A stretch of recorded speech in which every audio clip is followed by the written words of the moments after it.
What's good, everybody? It's your boy Joe with Beyond Soul Podcast. Welcome to episode 10. We are back here with your favorite special guest of all time, Big A Customz in the building. What's going on, everybody? What's going on? I'm happy for part 2, baby. Thank you so much for pulling up. Believe me, everybody's happy for part 2. They've been waiting for this. Let's get it going. If you guys don't know, this man actually just got back off a flight from Atlanta, from SneakerCon. Woke up at 4 a.m. this morning, correct? 4 a.m. 4 a.m. I was at the airport at 5:30. 6:30 boarded. 7 o'clock we took off. 8:30 we landed, and it's 9 o'clock. It's 9:33 right now. I'm here, you know? And he's here. That's for business. y'all and for me. Yes. I appreciate it. Yes, absolutely. And it makes sense because it's halfway to my house, so it makes sense. It all makes sense. And Joe's been bugging me that you guys want me back, and I'm here, and I love it. Man. Hell yeah, bro! I'm telling you, this. the comment section is amazing. We'll talk about that later. Okay. What they were saying, some bullshit, some good. Oh no, I mean, I need the bullshit though. The bullshit is what keeps me going. Yeah, if nobody hates, then what's the point? Yeah, it's the motivation. Yeah. My dad used to always tell me, if they're not talking about you, you ain't doing it right. Yeah. You know, so. All right, let's get into some questions here. Let's do it. Let me pull it up. I got some good ones. All right, so you talked a lot about stocks, which everybody seemed to love in the previous interview. Right.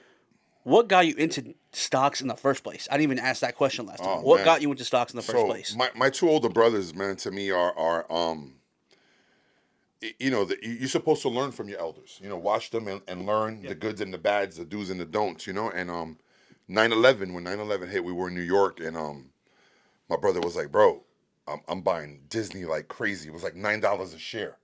And I'm a teenager, and I don't care. I don't want to hear this. You know what I'm saying? Yeah. And I get it, because today when I talk to teenagers, they don't want to hear it. You know what I'm saying? They're like, yeah, whatever. I want a pair of Jordans, and that's cool, whatever. But I listened, and it stood there, but I didn't care. Yeah. But as I got older, I was like, wait a minute, Mario did this and Mario did that, and I find myself doing that, and I was like, yo, why haven't I invested into the market?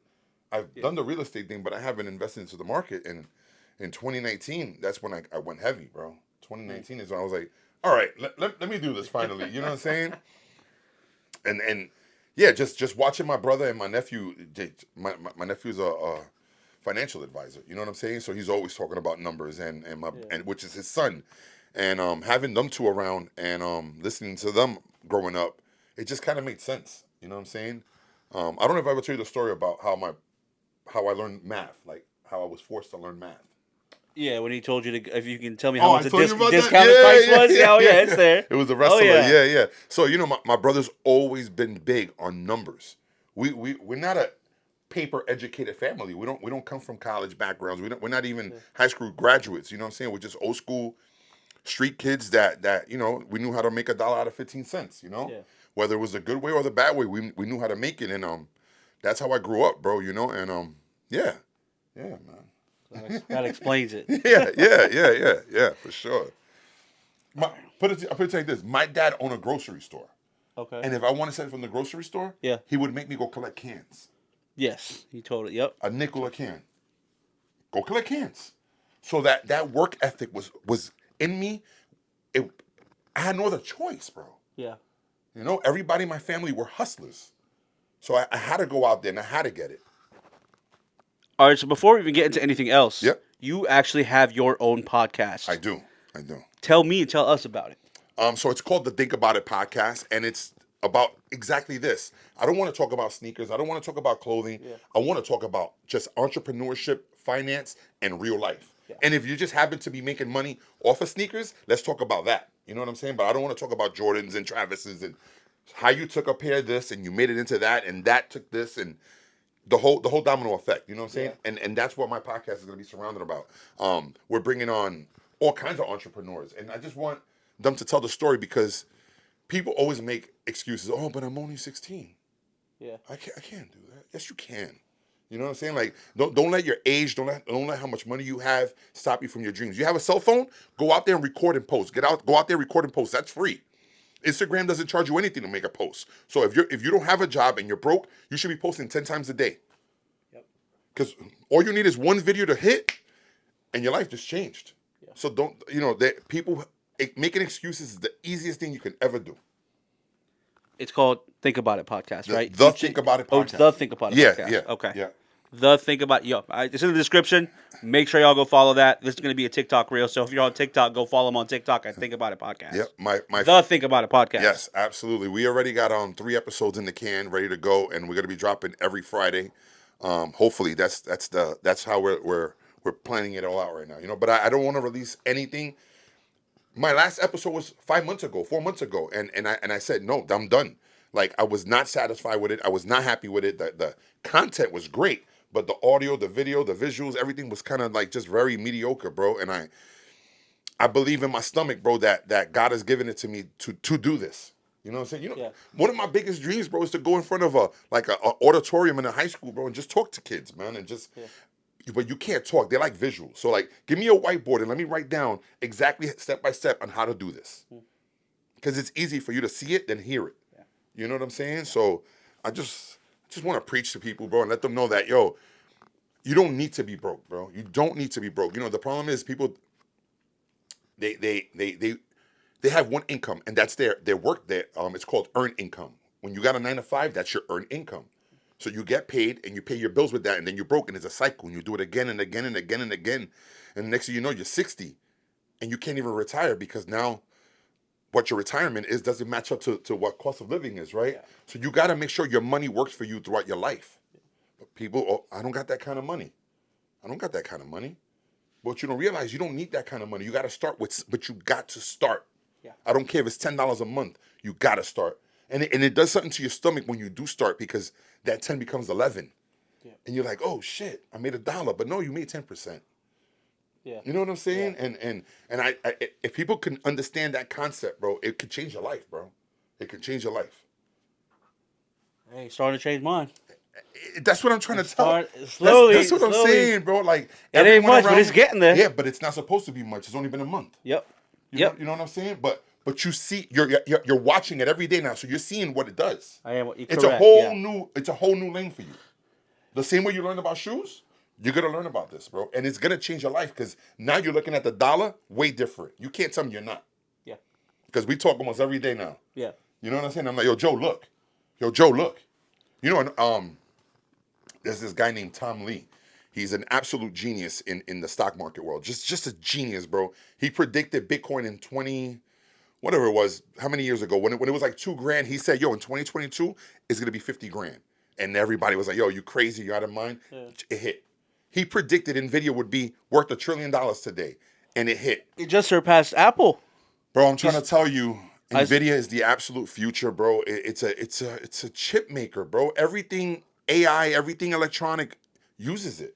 Yeah. So now he's predicting by 2030 it's gonna 10x. 2030 is down the block, bro. Shit. I'm gonna close my eyes and it's gonna be 2030. Yeah, facts. Not that far. So I'm 46 in 2024. That means in 5 years I'll be 51. And if that 10x's, I don't know what I'm gonna do with my life. You know what I'm saying? There'll be a lot more cruises in the way. You might own your own cruise boat instead. Fuck it. Nah, I don't want that headache, man. But what I'm trying to say is, you have to look. You work, you earn, you invest. You work, you earn, you invest. And if you can make that sacrifice, it will change your life. And here's the thing: you can't check your account all the time, because that's a mind fuck you do not want. I'm not gonna lie, I check my shit all the time. Right, because it's in your stomach, and I get it. But I'm also learning kind of like the patterns, if there is a pattern to check, honestly. Right. So I'm kind of like, I just want to see it in the beginning. For sure. So some days I'll forget about it, and I'll be like, oh shit, well, let me check it. I'm checking a couple days. But in the beginning, I'm not going to lie to you. That shit was open. It was open on my computer desk on my phone, and just watching it the whole time, bro. Up and going down. I had it on my charger so my phone wouldn't die, and it would just go moving. It was moving. That's hilarious. It's hilarious because I did that. I remember. And I don't know if I told you the story. One day, my daughter walks into my workshop, and I'm laying on the ground holding my chest. And she's like, Daddy, what's wrong? And she's like, the stocks, right? The stocks. And I was like, yeah, Mommy, yeah. I'm down $40,000 right now. Like, I can't even explain this. I can't tell your mom. Like, this is crazy. Like, it was the first time that I took a hit that hard on an option call. And that's something else that I'll get into one day. And right now we're talking about long-term investment. Yeah. Option tradings and doing shorts and all that. That's a whole other ball game. I'm actually taking a master class in November on how to do that. like to master it. Because I'm good. I want to be better. I want to be great. Yeah. You feel what I'm saying? Like, Yeah, I'm the type of person that, just like the custom game. When I started off, matter of fact, it's funny. My nephew the other day, he goes, I showed him the clip of the podcast, and he was like, bro, what a difference, man. Like, that's crazy. And I was like, man, I'm kind of embarrassed about season 1, the way it looked. He goes, no, don't do that. He goes, you're going to have to look back at that. He goes, your first pair of shoes, how did it look? Yeah. Yeah. And how are they now? Yeah. Your first watch band, how are they now? He goes, your first everything should be shitty. Yeah. So it's step 1. It's you gradually get better, and now I feel like my podcast, the new one that I'm dropping, is gonna be phenomenal. You know what I'm saying? And I'm happy with it. I feel the butterflies in my stomach. I'm really happy with the space. I'm happy with the content and everything, man. I just hope people tune in and enjoy it, man. Oh, they're gonna tune in, bro. We're excited for it. Sure. We're waiting for it. They're waiting for it. Yeah, there we go. I'm excited for you guys to enjoy that, man, for sure. All right, next question. All right, so for beginners wanting to get into the stock market, what apps would you tell them to use, and what's a good starter amount to invest off in? Okay, yeah, that's actually easy. If you're looking to buy whole stocks, like the entire share, open up a Charles Schwab or a TD America trade. Okay. Right. That's now you're going into a whole other level. If you're looking to just start and dabble and play around, remember I'm talking about long term. This isn't something that you're gonna drop $10 into it. You're gonna put in an option call, and in 30 days you're gonna turn that $10 into $100. That's something else you're gonna have to learn later on. But right now, I think long term and just watching the market and watching the candlesticks is great to learn to then take you onto there. So, with that being said, Robinhood. Robinhood is the way I would go.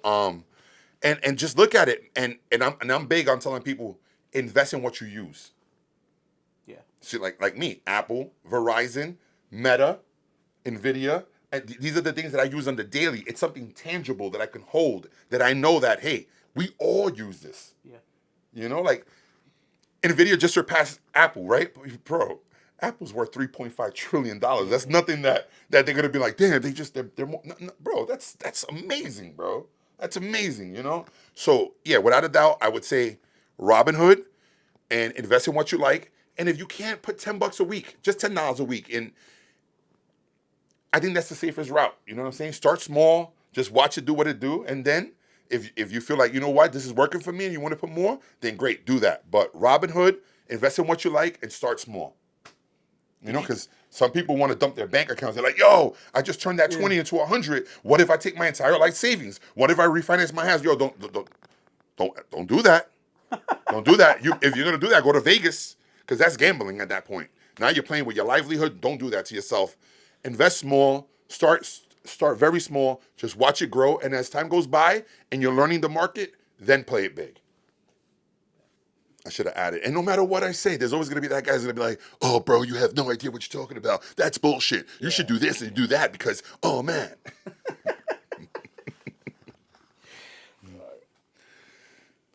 All right, so you saw the previous Tesla event that happened, right? Absolutely. You saw that that stock tank 10% right afterwards. It sure did.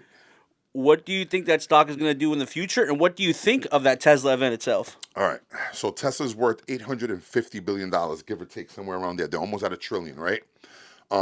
After that little meeting that he had, and he showed off the robots, and he showed off the new Tesla that's coming out and all that, it takes 10%.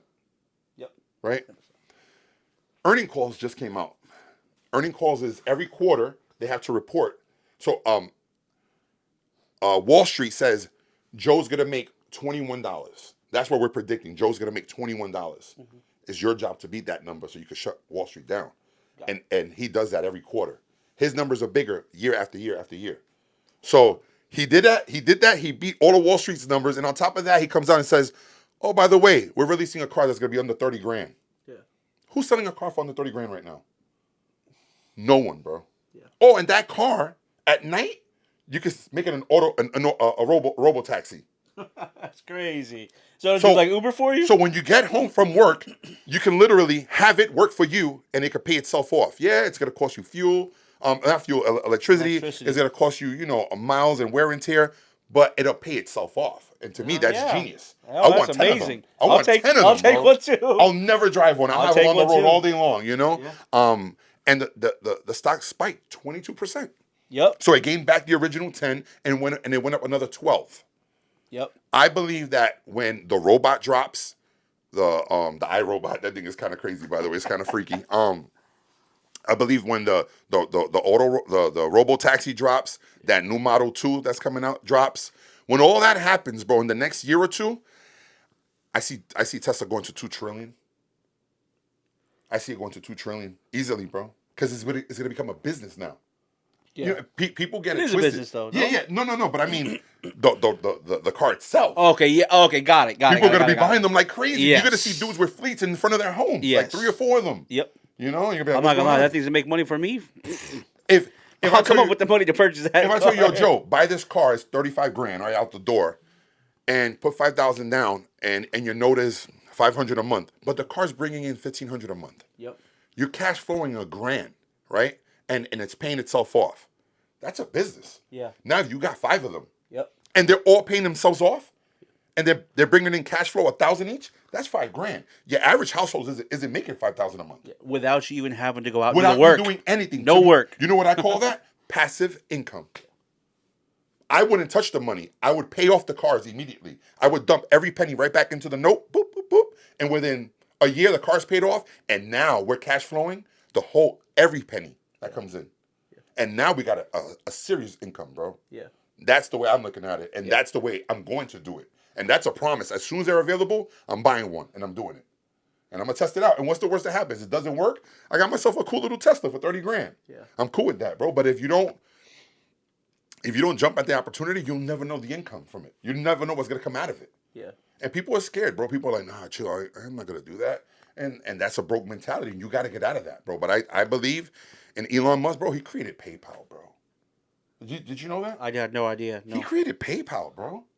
The guy's an absolute genius. People call him crazy. You got to be crazy to be a genius. Steve Jobs was a nut. My man wore the same New Balances, same jeans, and same turtleneck his whole entire life. I've never seen him in anything else. Did you know that in the 70s he sold his car to start Apple? No. He had a Volkswagen bus, like a 1975 Volkswagen bus, and he sold it for $1,500, and that's how he started Apple in his garage. Yeah, I know it's something. I seen the movie with with Kutcher. Kutcher, yeah. Kutcher, great movie. But you gotta take chances, bro. That's a sacrifice. He sold his vehicle to go in on his business. He believed in himself, you know. And like this podcast that I'm starting, bro. I'm in 5 figures, bro. You know what I'm saying? Heavy. You know, not your average person. I promise you that what I got deep into this podcast, some people have never seen in their lives. You know what I'm saying? And for me, I'm like, yo, it's an investment on me. Like I'm investing in myself because I believe in it. I believe that people want to see it. And if it works out, it works out. And if it doesn't, I'm going to continue with it anyways because I want to talk my shit. But I want people to know that, yo, this kid from the hood that has a 9th grade education and no GED, no kind of paperwork, bro, is doing all right. And you can do it too. It's all excuses and no sacrifices. If you stop all the bullshit, stop trying to impress people and take care of yourself, impress yourself, improve yourself, you'll see a life change, bro, that I can't even explain. That's a fact. So you told me and showed me that you have multiple stock accounts. Yes. Some for long-term investments and some to play aggressive. Absolutely. What exactly do you mean? Explain to me and the people what you mean by aggressive. So aggressive is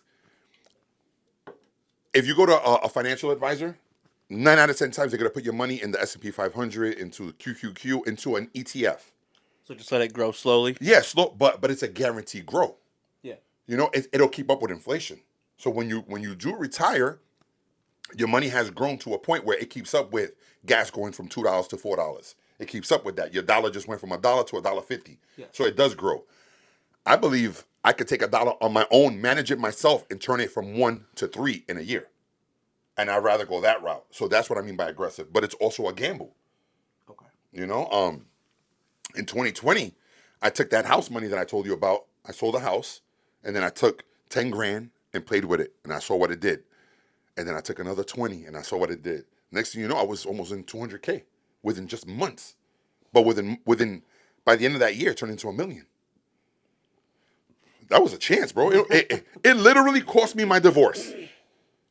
Me and my wife fought throughout all 2020. What are you doing? You're crazy. Da, da, da. And I get it. It's scary, bro. It's scary. So, you know, they got to understand, like, yo, this is for us. You know what I'm saying? This is for us. But that's a whole other story, man, you know? So that's what I mean by aggressive, bro. I rather do it myself than have someone else do it. I'm an aggressive gambler when it comes down to the stock market. So you don't have no financial advisor? I have nobody. Everything is yourself? I handle everything myself. Every single penny. So you said that they're going to take it and pretty much put it in the S&P 500. Right. Which there's nothing wrong with that. What is the... So if they're just going to put it in there and that's all they're going to do, what is the point of having a financial advisor if you could just dump the money into it yourself? Some people don't know how to do that, Joe. It's that simple. They don't know how to go on Cash App and put the money in. Well, I wouldn't... If you're looking for... Yes. I'm not saying that, but I'm saying like they can't just look up a YouTube video on Robinhood on how to use it real quick and then dump the money in there? You can go on YouTube and learn how to do anything today. That's what I'm saying. Like, what's the difference? There's no difference? There's no difference. Oh, the difference is that... You got to pay the financial advisor. Ding dong, there it goes. And if I'm not mistaken, Charles Schwab charges you like 2%. Okay. Which sounds like nothing, right? But they're managing billions. Billions, yeah. So 2% of billions is kind of crazy. Just like BlackRock, bro. You know how much they're handling right now? $11.5 trillion, bro. Holy shit. $11.5 trillion, bro. Like, that number is just astronomical, bro. That's crazy, bro. But you know where that money comes from? Retirees. Retirees dump money with them, and they take it and they just buy the world, bro. They buy everything. They own like 9% of Apple, like 7% of Tesla. The numbers are crazy, bro. They could pretty much control the entire stock market. They own, out of the top 500 companies, they own a chunk of every single one. So if they want tomorrow morning when they wake up and sell all of Apple, the market will tank. And they could predict that. They can do that. Along with Vanguard. They're another big company that does that. Yeah. But I'm not mad at them. That's what they do. So what do? I follow their trades. And Nancy Pelosi. I follow her trades too. How are her and her husband always hitting these massive numbers? I'm not saying anything about insider trading. I'm just saying I follow her because her trades always hit. She has like a 90% ratio, bro, which is nuts. So you think that like these larger companies that own majority of the stocks that kind of hold it, you think they do kind of like manipulate the market? I love my life. I'm trying to stay alive. I ain't answering that shit. Nah, I'm good, dog. I'm good. Nah. All I can say is look at the graph. Look at the graph. If you go on anything, you can go to the Apple stock. It has a little stock app, right? You can just tap on it and it'll whatever you want to look at, just tap on it and then it gives you like day, month, 3 months, 6 month, year, or total or whatever, 10-year. Just tap on it and just look at that graph.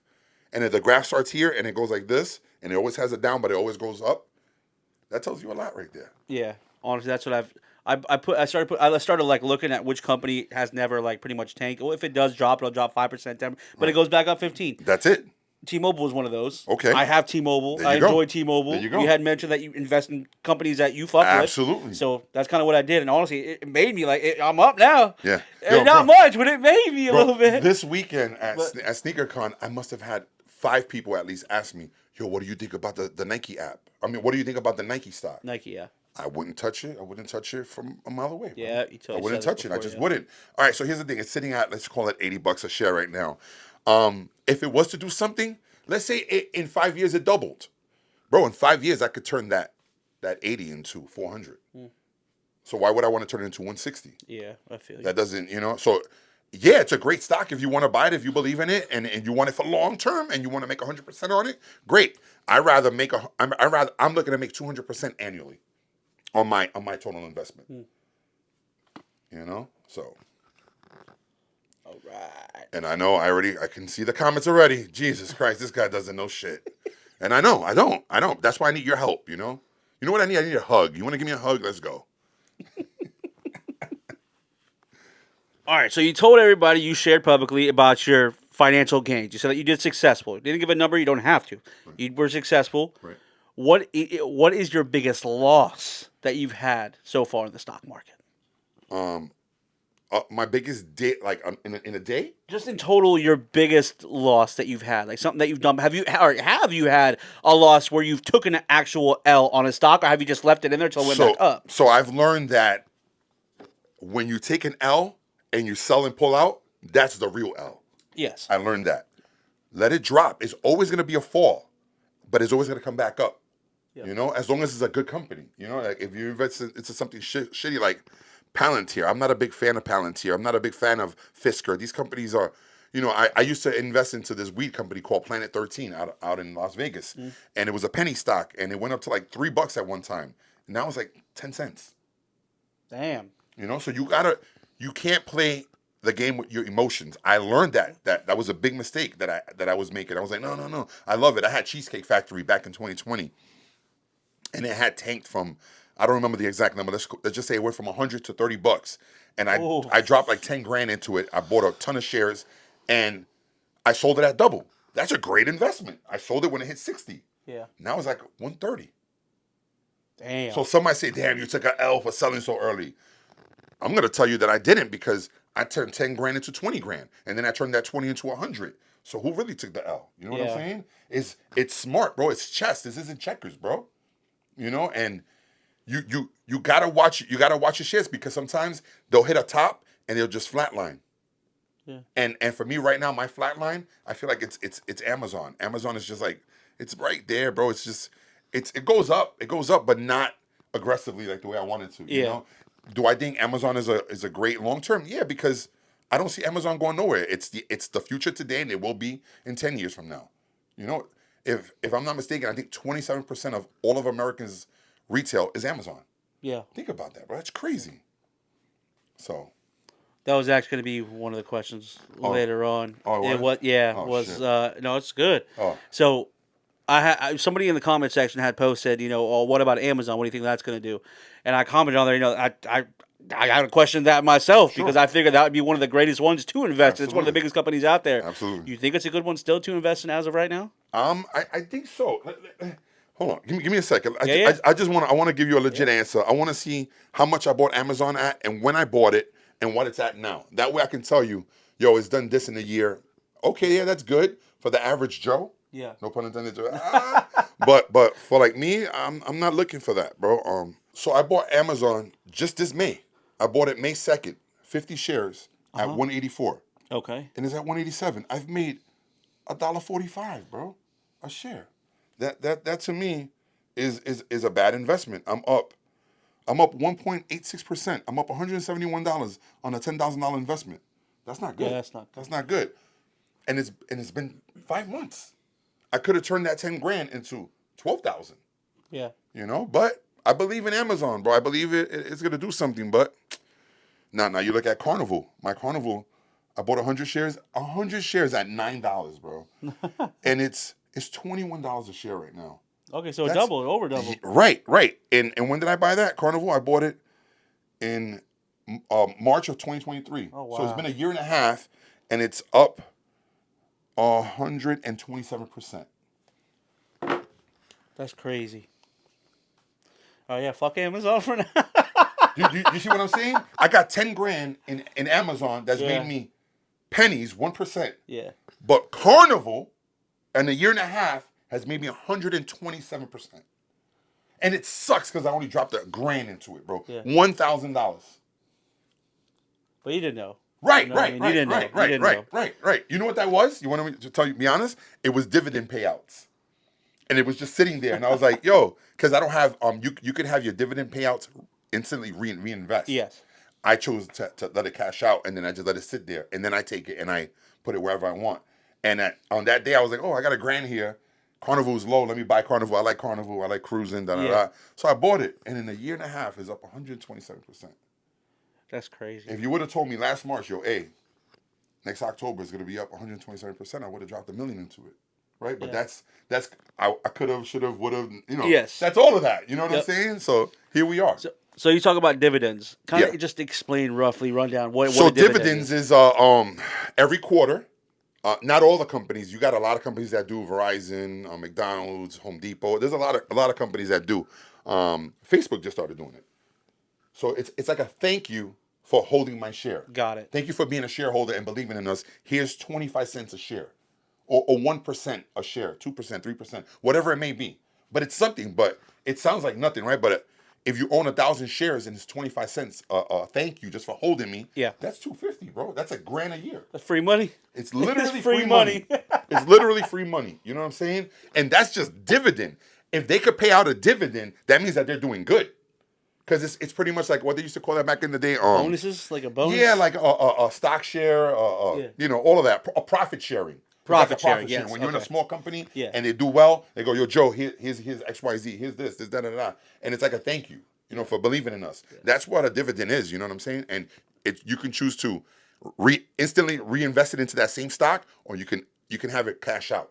Got it. And like I said, I have it cashed out, and then I split it wherever I want. I think I have it automatically. Yeah. I set it to automatically. Great. Yeah, leave it alone, bro. Leave it alone, because it's money you're not going to miss, because it's money you don't have. Yes. So when it comes in, let it do what it do, bro. Just let it hang in there. I didn't have it to begin with. So. Yeah, bro. Yeah. That's my dividend payout so far this year. Damn. That's great, bro. That's just a dividend payout. You know what I'm saying? And it's literally quarterly, so it's 4 times a year. No. That's so far for the year. So it's I'm saying so it's about $300. Yeah. It's 4 times per. It's right. 4 times every quarter. A year, every quarter. Yep. Every quarter. Every 3 months. And every single stock is different. It just depends on how much they want. Not all stocks have dividends. Not all of them. Oh, okay. Yeah. Right. Some people strictly only buy dividend stocks and live off of it. Just a dividend. Well, you got to think about this. Let's just for argument's sake, let's say you got $10 million. Yeah. And you buy high yield dividend stocks that are paying 3, 4, 5% dividend. Yeah. Quarterly, right? And you got $10 million in the stock market. You're gonna make 3% quarterly. Damn, that's crazy. So, bro, you don't gotta work. Yeah, that's crazy. You know, they say that once you hit the $5 million mark and you invest it right, you'll never work a day in your life ever again. You gotta put your money to work for you, bro. Unlike these shoes that are here that are all losing value little by little, Joe. You got to get rid of these things. Bro, believe Turn them into cash. Dump them. I want to see this wall white next time. I started up at eBay. Jordan doesn't care about you. I swear to God, I started up at eBay. I have some of them listed already. Good, bro. Good, I'm telling you, good. I wasn't joking. 6 months. Hey. Now 5 months. Hey, look, they say you gone. can lead the horse to water. You can't force it to drink, right? No. So this is me leading you, bro. This is me leading you. You know, and like I said, bro, people are always going to talk shit. People are always going to say what they're going to say. Yeah. I'm telling the people what I've learned and what has worked for me. Yeah. But now if you talk to these guys that have these fancy degrees, they're gonna be like, no, that's wrong. You should definitely open up a Roth and an RIA and hey, if that works for you, great, bro, great. I'm just telling my story and what works for me. That's it. I'm not telling anybody what to do. I'm not suggesting anything to anybody. I'm just telling my story, and that's that. Because God knows I don't want to deal with any keyboard warriors, bro. You know? All right, here we go. By the way, I just had a guy text me on Thursday. Yeah. I had no idea. I did a video with Blazenberry. You know who Blazenberry is? I did a video with him 2 years ago.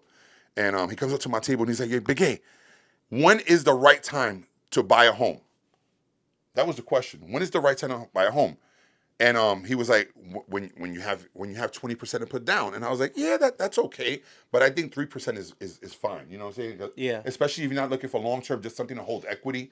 Yeah. Get 2, 3, 4 homies. Get a 3, 4 bedroom house. Each one of you live in it instead of renting a 1 bedroom apartment. Yep. And in 3 or 4 years, when the house has $100,000 in equity, sell it. Everybody takes their little pie that you would have never got from rent. At least you got $25,000 now to start your own foundation. Or you stay with your homies, rent that one out, go buy another one, and buy another one, and the next thing you know, you got 10 of them with your homies. And now you got an LLC that y'all all own. Yeah. And at that point, if you want to go buy your own, you know, your personal home, then you go do that. But if you don't mind, bro, the real estate game is great. But anyways, I say that to say this. That video got 22 million views. Holy shit. The other day, I get a text from some guy, and he's like, "Hey, man, thank you. Me and my friend just lost a home to the bank." And I was like, what? We just lost a home to the bank? Yeah, that's your fucking problem. Yeah, he was like, I just lost a home to the bank. And I was like, what is this? And I just spoke to Blazenberry yesterday. He posted that video on YouTube this week. And it's gotten over 1 million views already. It's gone crazy. Shit. Yeah. It's gone crazy. According to him, it's the biggest traction his videos have ever gotten has been this one. And we're talking, and the guy's like, he's just going on and on and on, bro. And I'm like, this video is 2 years old.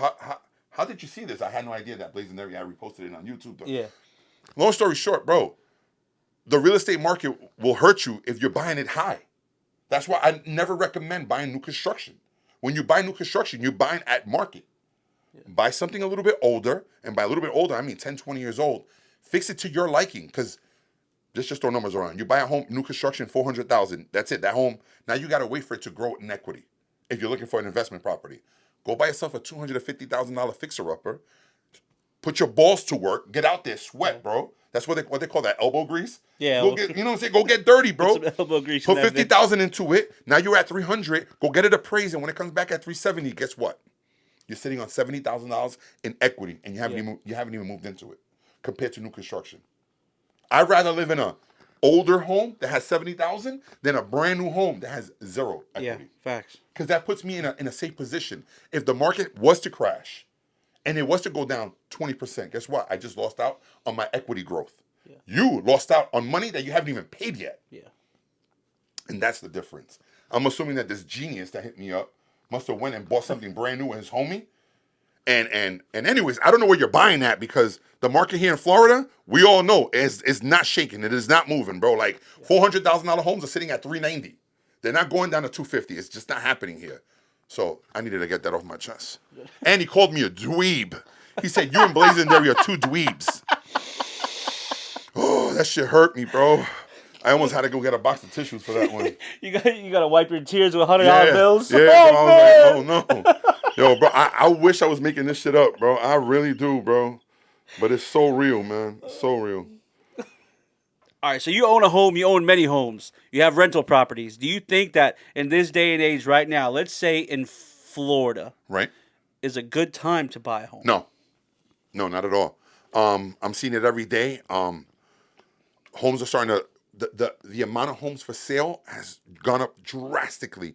During 2020, 2021, you may have had 50 homes for sale in your neighborhood. Yeah. Now that number's gone up 2-3x. Now it's 150. So what happens is the competition is tight. So if you're selling your home for $400,000 and your neighbor's selling his house, he's gonna be like, yo, we got the same exact house. I got to market at $390,000. So everybody's nickel and diming each other now. And they're like, yo, I want to sell my house because everybody's getting scared with this crash that's coming. Yeah. And it's like, yo, I got to get out now and grab my equity before I lose it. So everybody's beating each other up, and they're dropping 10 here, 15 there, 20 there. So I say, hold back for a little while. Let's see where this goes. Let's wait till this new president comes in or whatever happens with all that. And 2025, give it to like the summer. I think by then we'll see where it's going, because the moment interest rates go down, if they do, home prices go up. So it's always been like this. Interest rates go down, prices go up. Prices go up, prices go down, interest rates go up. It's always been like that. The last 2 years, they've both been going up like this. Mm. Homes are going from 3 to 4. Interest rates are gone from 6 to 7. It ain't stopping people, because you know why? If you buy today a $400,000 home at 7%, that's 7, 14, 21, 2,800 with taxes and insurance, it puts you at about 31, 3,200, right? Cool. You're locked in at $400,000 at 7%. If you wait till that interest rate to come down to 5%, that home goes up to $500,000. Guess what? You can refinance that $400,000 home back to that 5%. That guy that just paid $500,000, he's locked in at that 5. You see what I'm saying? Yeah. So I say wait, give it 6 months to a year. Let's see what happens with the housing market. Let's see what happens with the Fed and the interest rates, and then buy. You haven't owned yet, so another year isn't gonna kill you. And that's my take on that. Yeah. Dave, I wasn't expecting that answer. I'm not gonna lie. I was expecting it. Anytime you can buy a house without renting is better than renting. That's what I was expecting, honestly. Well, you know what I'm doing this week? I'm taking a tax lien masterclass. People that defaulting on paying their taxes on their homes. I want to know how to buy them. Invest in tax liens? Yeah, bro. It's what they say. One man's trash is another man's treasure, and when one man's downfall is another man's up. Yeah. Unfortunately, I'm sorry, man, but if I don't buy that home that you're not paying the taxes on, somebody else will, bro. Bank's gonna own it. Right, bro. And then they're gonna take it and flip it again. Yep. So if I can get into that business, bro, and like I said, man, you gotta have more than one revenue stream, because if not, you're setting yourself up for a disaster. Because if your only income is your earned income, and tomorrow you go to work and you get fired and you don't have a savings account, you are officially fucked. Yeah. So do what you gotta do to create another income, whatever that may be. Do it ASAP. Me, I'm just bored.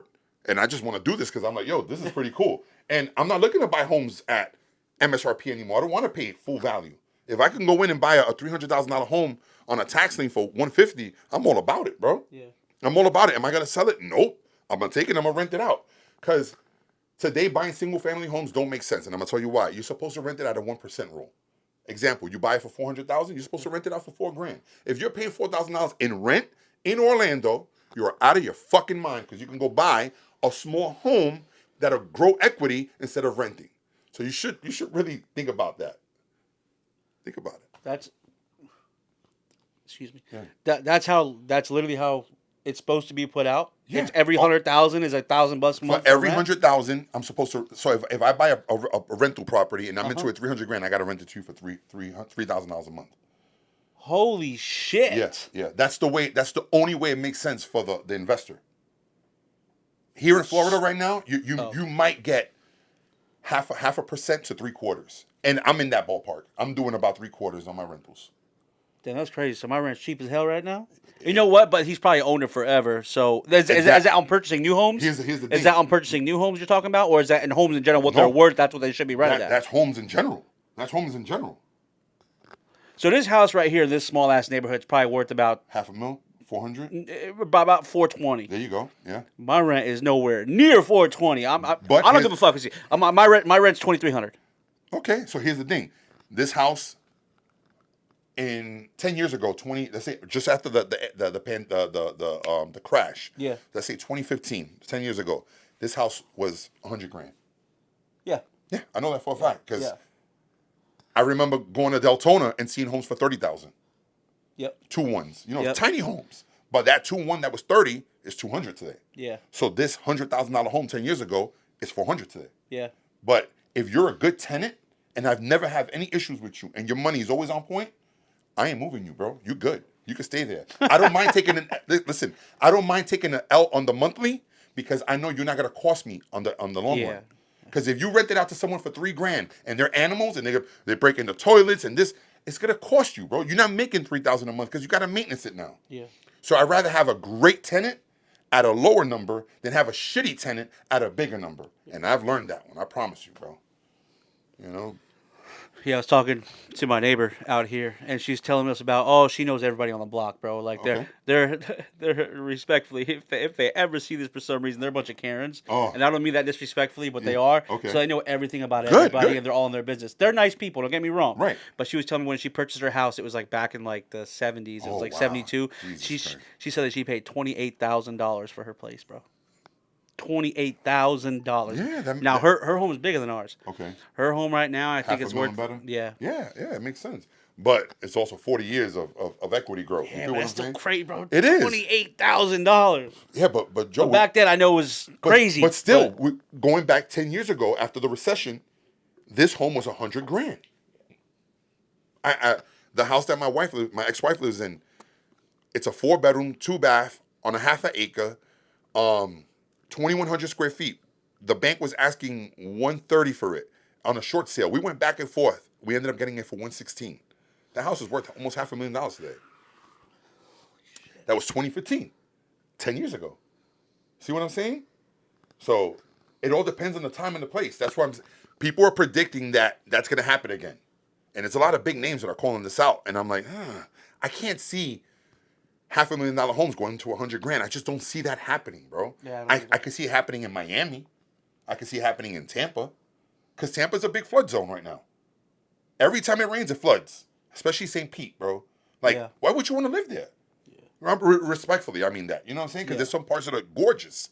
But I don't want to live somewhere where, oh my God, the insurance is, $10,000 a year because of flood. And I just don't want to deal with those headaches, bro. And that's a lot of people that have moved there. They're like, yo, forget this, I'm going back home. Yeah. And it's just, man. All right, so for someone just starting out, they want to start purchasing homes for investments to rent out. Right. What's like the best advice that you can give to those people? Like, what should you be aware of them? That's so easy. Mm-hmm. Don't buy a single family home. Go buy yourself a duplex or a quadplex to begin. Start with the quadplex. If you can find one in your neighborhood here in Florida, those things are unicorns. Those that have them, hold them, and they don't let them go. But if you can get your hands on a quadplex, here's what you do.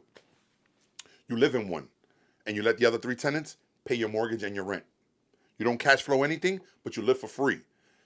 Save up enough money if you want to go buy your primary home, if you want, and then rent out that fourth unit and let that fourth unit help pay your primary. Yeah. But if you're starting off fresh, go get yourself a quadplex, a sixplex, an eightplex, whatever you can get, whatever you can afford. Because right now here, an eightplex is about $1 million. You know, so on a commercial piece like that, they're gonna want 20% down. You said eightplex. We're talking like 8 units. 8 units, yeah. You can buy 8 units for $1 million. Yeah, I know in Deltona there was one for sale not so long ago for 1.2. What do they average like in Deltona rent out? So no, specifically that one was all Section 8. It was all locked up at $1,300 an apartment. So 13 times 8. But the mortgage on that is over 10 grand. So you literally got to come out of pocket to cover that note. You said it's Section 8. Yeah. I thought Section 8 was all run by the government. I thought you can't purchase a Section 8 property. No, absolutely, bro. You can buy a property right now and put it up for Section 8 to rent it out. Can you choose your rent prices or just... Absolutely, Joe. Absolutely. But you're not going to beat them in the head. They know that they know what that neighborhood goes for. Yeah. So... I didn't know you could... I thought Section 8 property was all owned. No, not at all, bro. Not at all, bro. They ain't got time for that. They're not in the real estate game. Huh. Yeah, bro. You buy the home. That's why Section 8 is typically in the hood. Yeah. Respectfully, I'm in the hood too myself, and I love it, bro. Like, I'm not in the projects anymore, but I'm not in Winter Park. And Winter Park, for those who don't know, is like the Beverly Hills of Central Florida. Bougie. Yeah. There, you got to drop... $500,000 on a 2-1. Steph Curry just bought a like an $8 million house there just for tax purposes. To give you an example, you know, you got places like Windermere, you know, like that's big money, you know, and yeah, bro, if you go to the hood and you can get yourself a 4-plex, 6-plex, 8-plex, fix it up a little bit, not the best, bro. Just put some carpet in there, some regular toilets, and make it happen, bro. And the average rent in that neighborhood is 12 to 14. You can get that 12 to 14 for each apartment through Section 8. And that money is there every first, guaranteed. It's amazing, bro. But, like I said, that 8-plex is 1.2. So if you do 1.2, you got to put 20% down. That's a chunk, bro. That's $250,000 you got to put down. You know what I'm saying? And not everybody has that. That's like for big boy investors, you know? And I could already see it. Oh, you don't need to put 20% down. You can put 5% down. The less you put, the bigger your mortgage is. And on a 1.2 million, if you put 5% down, your note is going to be astronomical, bro, because it's a commercial loan. It's not residential. And residential is at 7%. So you're looking at 9% if you're lucky. And 9 times, bro, that's $9 grand just on the note. Just on the mortgage. So basically, at taxes, at insurance, no. By the time you do the whole escrow, the PMI and all, you're in about $11,000, $12,000 a month. And now you got to ask yourself, 13 times 8. Yeah. It doesn't cover. Yeah. You know, and then anything happens, that roof goes bad, bro, you better have 30 grand. The plumbing is bad, the electrical's bad, you're fucked. So something like that, I would leave for people that like later on. But right now, buying single families, bro, to rent out is a no-no, bro. It's a no-no. Start off with that duplex, that quadplex, something that your tenants can help you cover that note, and then you go from there. What you don't want to do is put yourself in a position where you got to come out of pocket every month to cover the rest of that note, because if that's a thing and anything happens, you got to pay for it out of pocket, bro. You know? That's an equity play. That's an equity play. That's what that is, because you're hoping that in the next 2 years it goes up a little 20% and you got $100 grand in equity. And at that point, you can either rent it, refinance it, get the PMI off. You can do a lot of things, but it's a game I'm staying away from right now, for sure. Yeah. All right, so you've built yourself financial freedom, right? Yeah. Do you remember the day? Was it like a specific day where you were like, oh shit, I made it? Or did it take time building up to where it was like, yo, I'm going to make it soon? You know what I mean? Like, was it like when was it slap in the face where you're like, yo, I did it? Damn, bro. So I still don't feel like I did it. You still don't feel like you did it? Nah, man. I'm too young to feel like I did it. You know what I'm saying? I just got off of a plane from going to SneakerCon from making a few bucks. Why am I taking planes and traveling to go make money? You know what I'm saying? Why am I going to these shows? And it's because money's numbers, bro, and numbers don't end, and neither does money. So I'm gonna chase it as long as I'm able. As long as I'm able, and it doesn't affect my family, I'm gonna chase it. You know, but the first time I saw six figures, was when I sold my home in St. Cloud in 2015, and that property we had bought it for like 80 something, and we sold it for like 160, and we had a little savings, and we came back into town with a little over 100 grand, and that's when I was like, yo, this is kind of crazy. 100 grand, you know what I'm saying? Like, that was kind of crazy, but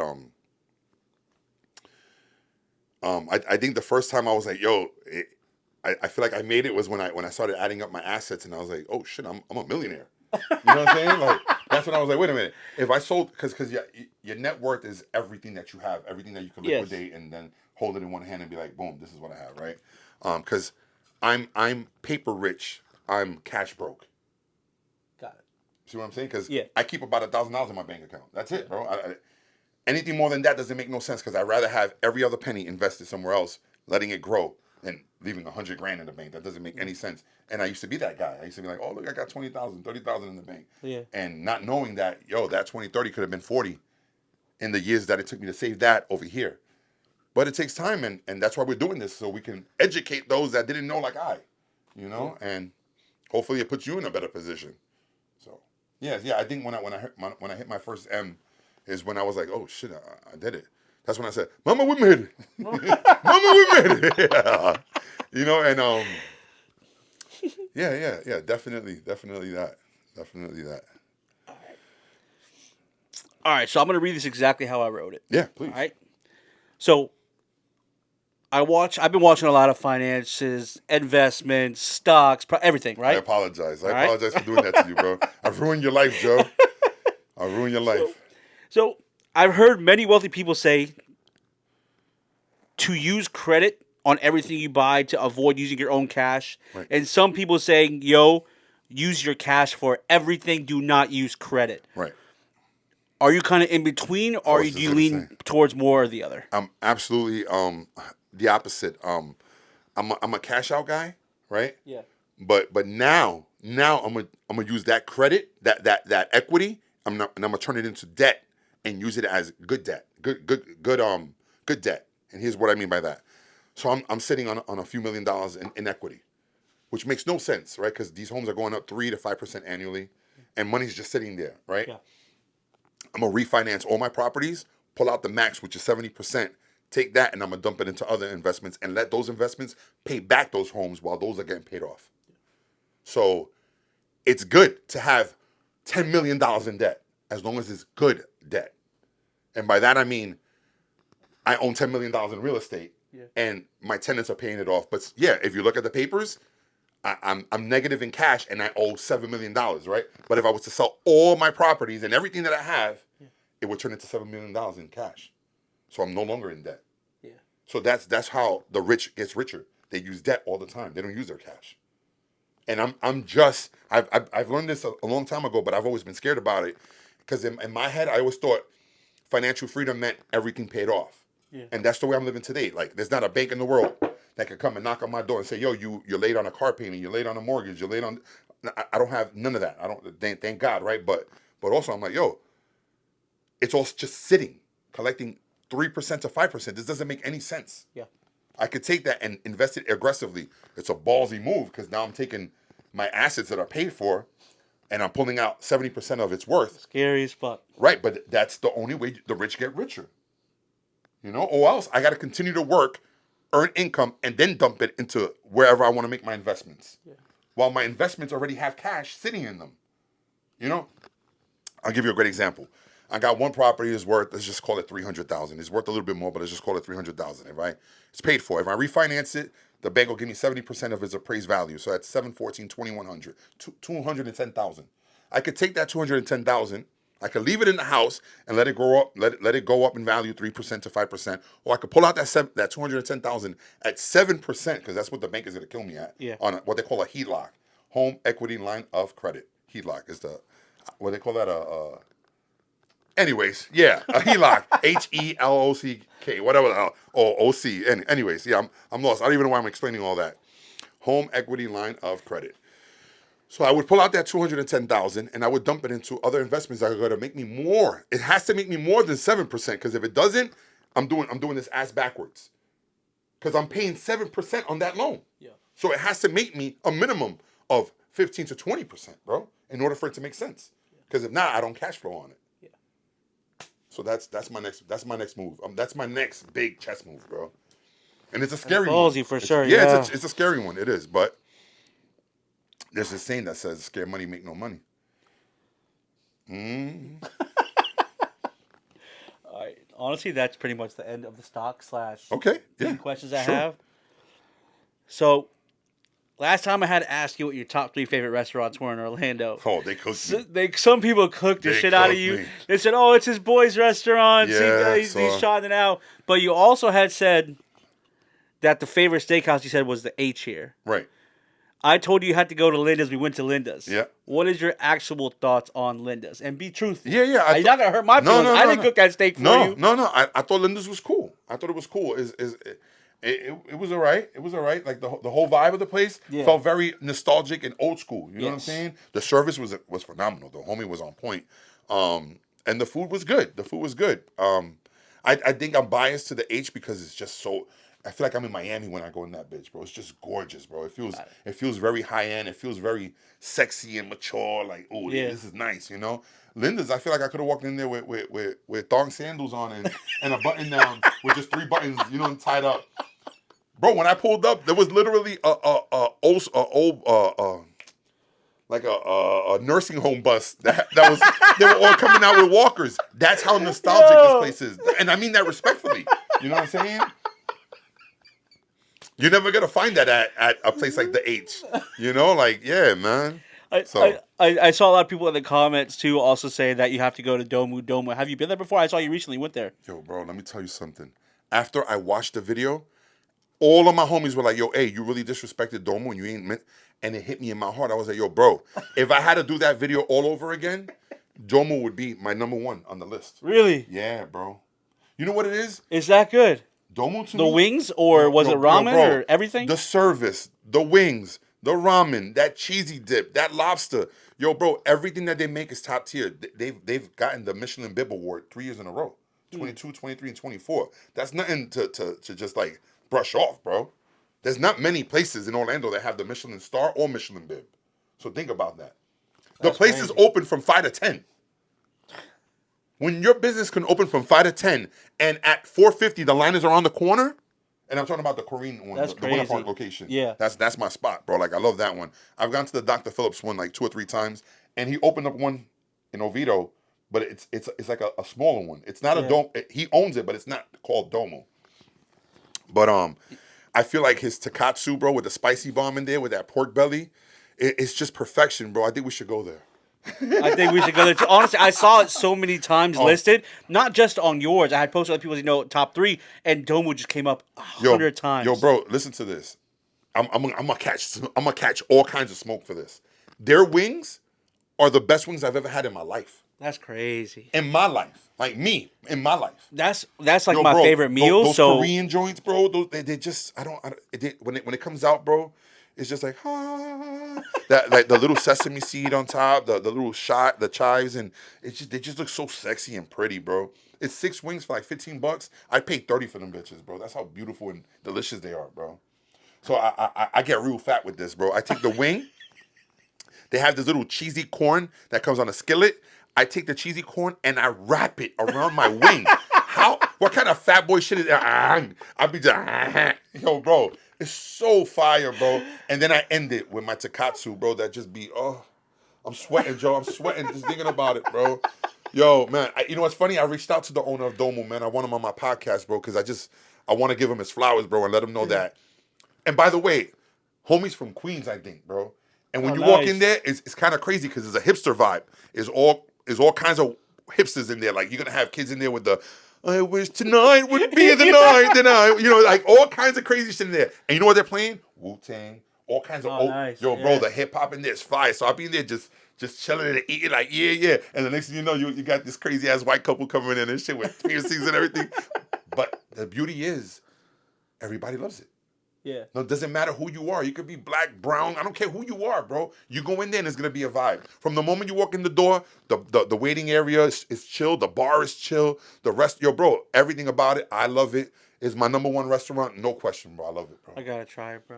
I was talking about this. You hit me with that question and immediately, I guess I must have been hungry. And, I love agave. I do. I love agave. And I think I love it because of the service and the homie. You know what I'm saying? But I'm big on the, if it ain't broken, don't fix it. You know what I'm saying? There's another spot that I love. You ever been to Chicken on Mills?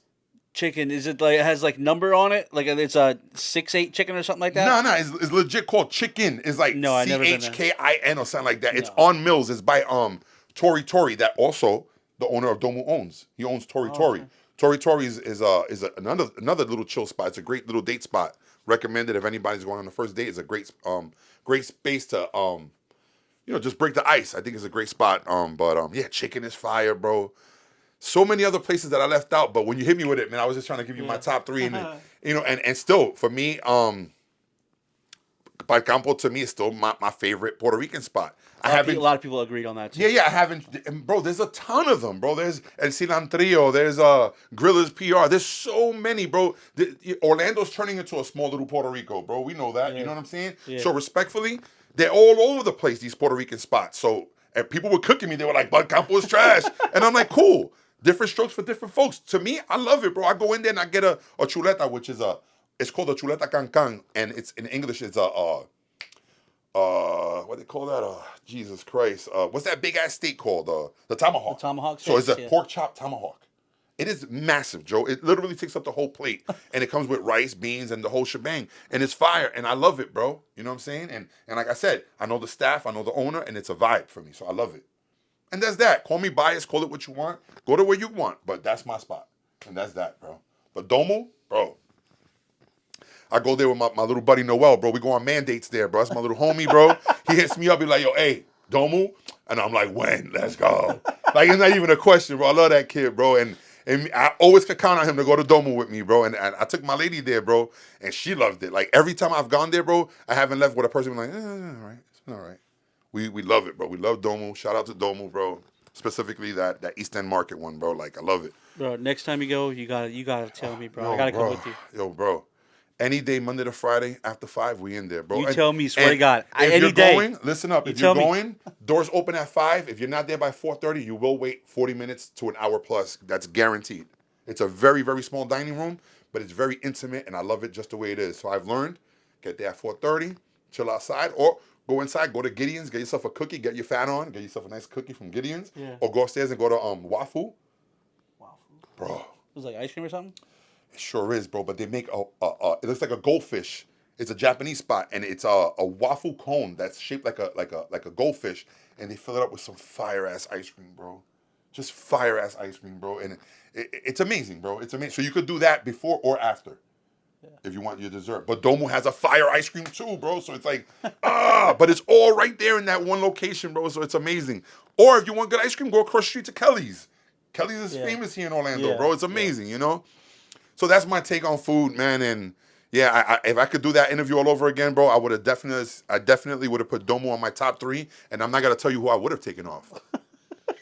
It would have been the H. I would have taken off the H. The H? Yeah. The H is very expensive. You didn't say the H, though.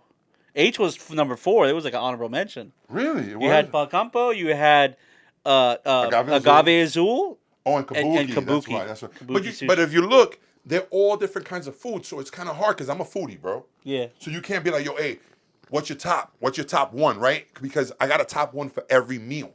Yeah. Like, no one, to me, in my personal opinion, could beat Kabuki in sushi. But they've been yo, bro, whatever, man. They don't got a Michelin, whatever it is. but my man is on fire. The food is phenomenal. The place is a vibe. I love it. That's my personal opinion. You know what I'm saying? Yeah. And that's that, bro, for real. And like I said, all those restaurants that I'm talking about are my favorites. Orlando's becoming a very, very big food scene, bro. Yeah. So yeah, they're popping up everywhere. You got exclusive spots that are Michelin star. All right, so one thing that you just dropped that I don't know if you realize you said or not, right. But last time you were here, you said that you were single. Right. You just said you took your girl. Right. To Domu. Yeah, you got a girl? Yeah. So it's just like any relationship. You know what I'm saying? First of all, it's long distance. She lives in Chicago, so it's hard, bro. Keeping a relationship from 1,000 miles away is extremely hard, man. Yeah. So, it's been rocky for us, but we're making it happen, bro. You know what I'm saying? And she was just down here a few weeks ago, and when she was, we went to Domu. So it's hard, bro. It's hard. It's not easy, man. But we're making it work, and it's been a little over a year now, and just trying to. Well, when I was here, we were on a breakup. And, and it was just like, yeah, I'm single. So I guess I was talking with my chest. Yeah, I'm single. Like, yeah. But deep inside, I was like, yeah, I'm single. Yeah, I'm single. You know what I'm saying? It's like, nah, we got love for each other, bro. And it sucks that when you don't have that person next to you, bro, you kind of get distant, bro. You know what I'm saying? And then you're like, you start acting out, you know? But when she's around, I'm like, hey, it's great, bro. You know? So, yeah, I'm with her, man, and it's great, bro. But the long distance thing sucks, bro. It really does, can't imagine, man. bro. Yeah, bro. All right, so quick response to questions, Yeah, please, right? yeah. From the previous shorts that I posted on there. All right. So this one right here was a good question. How much does someone need to put in to actually see a decent return? Most people don't have 10K to just drop into a stock. You can only get back what you put in. So if you put 10, remember, the stock market is a percentage game. So if you put in $10 and the stock market goes up 10% in that quarter, you made $1 on your $10. Here's the thing. You're always going to make more in the stock market than you ever will in a savings account. A savings account pays you 0.0056%. Something ridiculous, bro. Like on 100 grand, they might give you $1. That's crazy. Yeah, bro. Meanwhile, they're taking your money and they're making money with it, and that's a whole other game, you know. And I'm just hating because I wish I was a bank. You know, I wish I had a kid I can lend 20 grand to go buy a car at 22% and pay me monthly, and I'd be like, yo, this is wild, bro. You give me 5 kids that want a car at $20,000 at 22%, I'm your guy right here, bro. I promise you. 100 grand at 22% monthly? That's Bro, crazy, yeah. Imagine making $22,000 a month with interest, bro. That's crazy, but that's what banks do. And as a kid, you don't care because you're getting that BMW you want. Yeah. We spoke about that, bro. Like, Yep. that debt gets nasty real quick, bro. Real quick. So, yeah. You only get back what you put in. That's it. It's that simple. You know? And you don't need to have $10,000. But if you keep investing that $10, eventually you'll make it to $10,000. Yeah. And that's what people don't seem to get. That's why that person asked that, because I get it. I just saw a study the other day, and it said like 85% of Americans don't have $5,000 in an emergency. Yeah. I understand that. Yeah. I understand that because I was part of that. I was there. I was young and I was dumb. Isn't that a Khalid song? Young, dumb? Young, dumb, and broke. Yeah. Yeah, I was young, dumb, and broke. I remember that. But I think you got to go through that in order to appreciate, bro, and in order to learn. You got to fall on your face. A lot of people don't, but this kid did. Yeah. You know? All right, here's another one. Maybe you know this, maybe you don't. Canada does not have Cash App. Someone help. What can they use to purchase stocks in Canada? Do you know? There has to be some sort of a trading platform out there, an app. There's no way you don't have an app out there. It has to exist. There has to be a Webull or a Robinhood or something like the U.S. has. Look into it. I promise you it's out there because you guys also have a stock exchange. Do your homework, look into it, and invest. It's really simple. Here's one that got quite a bit of likes, so I figured it might be worth something. He says, y'all need to keep your eyes on Redwood Materials. Do you know what that is? Redwood Materials is absolutely amazing, bro. They specialize in the pressure treated wood. Do you remember during the pandemic, 2x4s went from $2 to $10? Yeah. They've gone down, but they're never going to see $2 again. You know what I'm saying? They're sitting at about $4 a 2x4 right now. Yeah. And Redwood is one of the biggest producers of that. You know, what do they specialize in? Homes. You need the wood materials. Redwood is the guy for that. Redwood is the company for that. So yeah, I believe Redwood is a good one, but I don't see it being something that's gonna 10x. Yeah. You know what I'm saying? It's a great, small, long-term, very secure company that you could bet it. You could buy, just like Amazon. Like I just explained, and I just showed you what Amazon has done. Yeah. It's done 1% for me in 5 months. That's what Redwood would do for you. Okay. And that's not shitting on them. It's more than your bank is ever going to give you. Yeah. But once again, I'm an aggressive investor. So I want to see that dollar turn into 10, bro, so badly, bro. You know? So. Honestly, that's all I have for the question. Do you have any one of those specific that you want to respond back to that you saw on there? Or no? We've been doing this for, it's just been so rapid that, when the question will come up 2 or 3 days from now, I'll be like, damn, I should have told Joe this. But no, man. If you guys got any other questions, anything else you want to hear, anything else, put it in the comments and we'll do a part 3. You know what I'm saying? Or if you want to hate and be like, oh, put that down there and I'll reply to you. I promise I will, I've been going into the comments and I've been replying to some people, but it's just that video it's almost like at 400K right now. Almost, bro, yeah. Which is nuts. Yeah. When we did this, you had like 100 followers, I think. Not even. It was probably 100, 120 followers. Think of that, bro. You know what I'm saying? And it's just like, that goes to show you, if the algorithm picks it up and it goes viral and it clicks, people love that information, bro, because you can hear this all day long from your CNBC, your Fox, and all that. But when I think when you hear it from a person who comes from the streets, a person who you know from the sneaker community, it hits a little bit different, bro. Because you can reach me, you could touch me, you can see me at a sneaker con, you can come and we could kick it for a minute and I could talk to you. Or you can catch me at your next Kicks for Your Soul event. Hey, hopefully, you know what I'm saying? December 7th. December 7th. I'm not Pop-up outdoor event. Really? It's the outdoor. Bro, the clientele there is a lot different than the clientele at the Sheraton. Okay. So, honestly, what would probably... And the weather should be nice, too, by the way. Yes. The weather should be nice. I had to cancel last December because it was raining. If it shows 5% rain, fuck that, I'm canceling the show. Okay. Honest to God. Okay, I respect that. Like, I can't. Last time it came down like 5 minutes during vendor setup, but it poured in that Oh, my God. So I was like, never again will I ever, if it shows even 5% rain, that shit's canceled. Fuck y'all. I appreciate you guys. It's Florida, bro. I'm going to refund everybody's money. Here you go. I'm going to reschedule it. There you go. I respect that. I can respect that for sure. For sure, man. But that's it. Big A Customz. Ariel, thank you so much for pulling up again, bro. Of course, anything you want to shout out right now? Right now, you got to shout the podcast at least. Oh, man.